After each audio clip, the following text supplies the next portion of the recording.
தாத்தா நம்ம போகிற இடம் மட்டும் ஏன் தாத்தா இப்படி குண்டு குழி சவுதி இந்த மாதிரி இடத்துக்கே நம்ம போயிட்டு இருக்கோமையா? நடுவனாலே ஈரமாக தான் இருக்கும். ஆமாம், வேலை விட மாட்டாங்களா? வேலை விட மாட்டேங்குது, அதுக்காண்டி காய விட முடியுமா?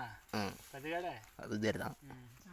நான் இது எப்படி இருக்கு, அது எப்படி இருக்கு பாருங்க. அது பள்ளத்தொயில், இது மேட்டு. அதான் வித்தியாசமா.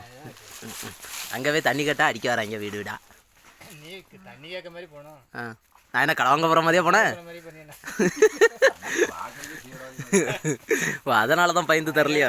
ஆளுகள் தண்ணி இல்லைன்னு இருக்கும். தண்ணி இல்லைன்ட்டாங்களா தா? கடைசி கை நட்டம்லாம் ஆகுது. நீ எப்படி தண்ணி வரைக்கு இந்த கயிறு பிறகு பிறகு இதுதான் ஆவியா நீ? ஆமாம், நான் தானே சின்ன பையன், நான் தானே செய்யணும் பொறுப்பா. இப்போ இதாக குடிச்சு முடிச்சிடலாம், அப்புறம் ரெண்டாவது தண்ணி வரைக்கும் கிளம்பிடுவேன். ஆமாம், நான் வந்து சின்ன பையன் தான், நான் அப்படி தான் ஜலஜிவேன்.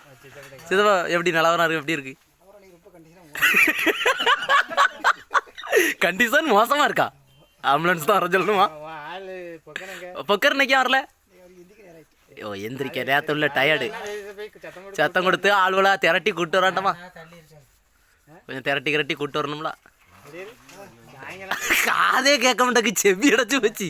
அவ்வளோதான். இன்னைக்கு 108 தான். 108 தானோ? கொலை பட்னியில பூரா வந்து அடிபட்ட நாய்கள் மாதிரி நம்ம எல்லாரும் இப்போ உட்கார்ந்துக்கிட்டு இருக்கோம். காலைல 6 மணிக்கு சாப்பிட்டது, மணி இப்போ 3. இன்னும் எவ்வளோ நேரம் ஆகுதோ தெரியல. நடக்க முடியல, புறம் தொடியா இருக்கு. அதான் சொல்லிட்டாரோ, அடியார் அன்கண்டிஷனாக இருக்கு.